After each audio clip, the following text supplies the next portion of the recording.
Assalamualaikum warahmatullahi wabarakatuh. Di hari yang ke-16 bulan suci Ramadan tahun 1445 Hijriah, alhamdulillah kita masih diberikan kesehatan dan juga kekuatan, kemauan untuk senantiasa melaksanakan puasa di bulan suci Ramadan dan aktivitas yang lainnya.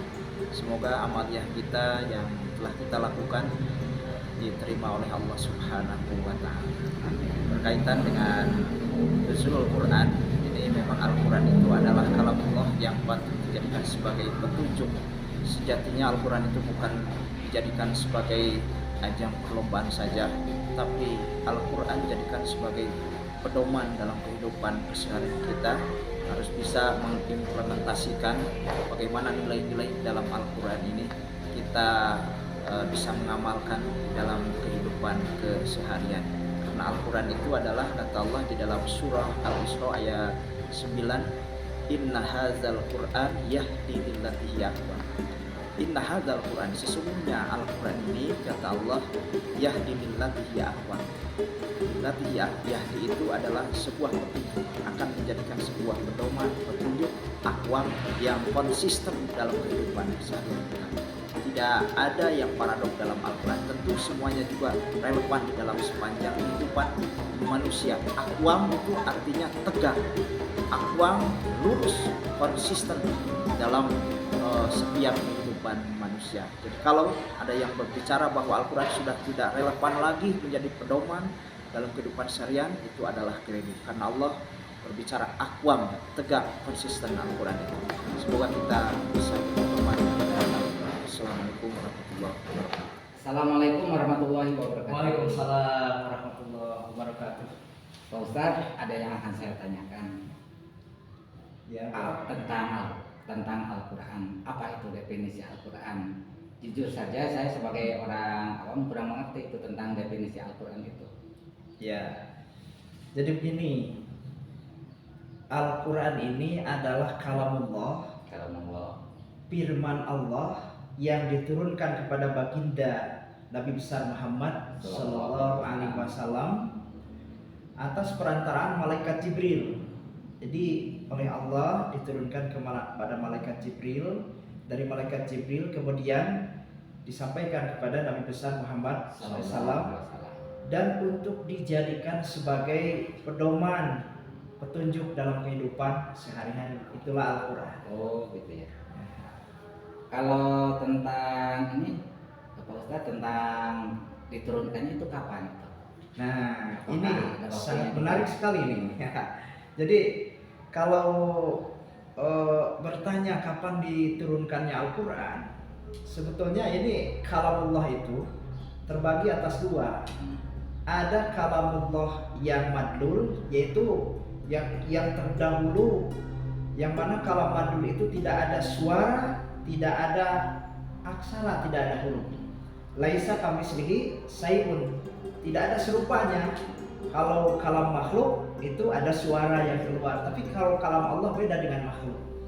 Nah, ini ada kalam dal, ada kalam madlul. Kalam dal itu yaitu Al-Quran yang untuk dijadikan sebagai pedoman dalam keseharian kita. Nah, mengenai turunnya ini terbagi atas dua pendapat. Pendapat yang pertama jumhur ulama bahwa diturunkan Al-Quran itu tanggal 17 Ramadan. Insya Allah malam nanti nih nuzulul Quran. Kemudian pendapat yang lain, ada ulama berpendapat bahwa turunnya Al-Quran itu adalah pada malam Qadar, sesuai dengan ayat Inna anzalnahu fi lailatul qadar. Sesungguhnya kami menurunkan Al-Quran itu adalah pada malam Qadar. Maksud daripada malam Qadar itu malam kepastian. Jadi malam kepastian. Bahkan disebutkan Lailatul Qadri khairun min alfi syahr.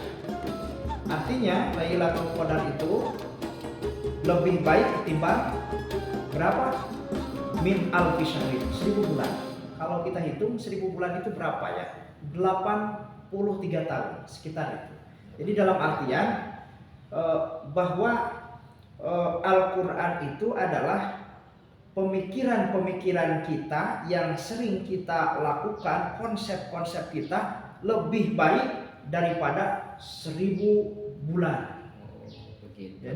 Jadi kalau pemikiran kita mengenai aturan, mengenai petunjuk apa, membuat satu konsep untuk aturan kita, memikirkan kita 1000 bulan, itu ya tidak ada apa-apanya. Tapi Al-Quran diturunkan pada malam Lailatul Qadar.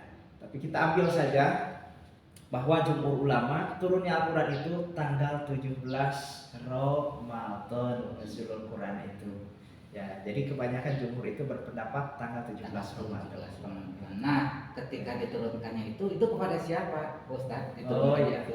Nah ini, jadi tatkala Allah menurunkan kitab-kitab yang terdahulu, tentu diturunkannya tidak kepada siapa-siapa, kepada Nabi dan Rasul Allah. Tidak kepada sembarangan manusia. Iya, tapi contoh kitab Taurat itu diturunkannya kepada siapa? Kepada Nabi Daud ya.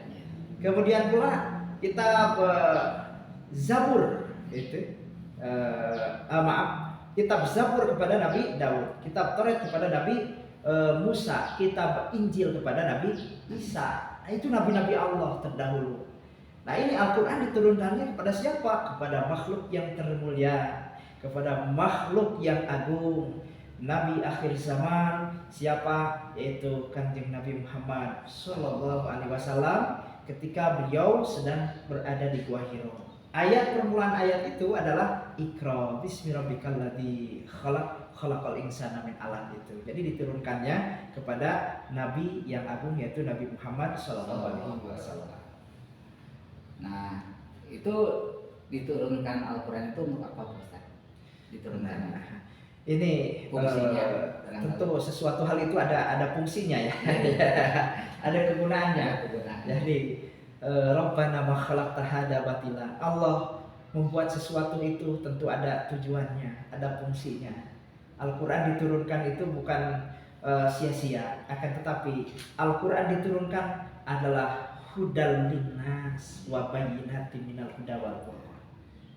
Kata Allah di dalam Al-Quran, Syahrul Ramadan alladzi unzila fihil Quran.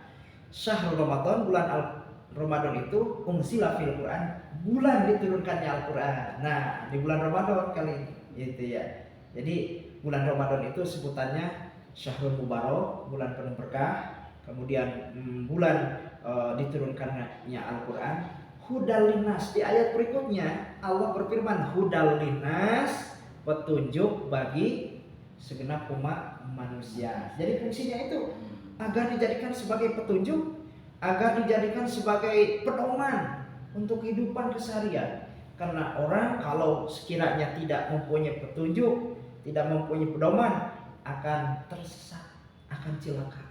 Maka berpedomanlah kepada Al-Quran, berpetunjuklah kepada Al-Quran. Siapa orang, kata Nabi, yang memegang teguh dua pusaka yang kami tinggalkan, yang kami wariskan. Apa yang dua pusaka itu?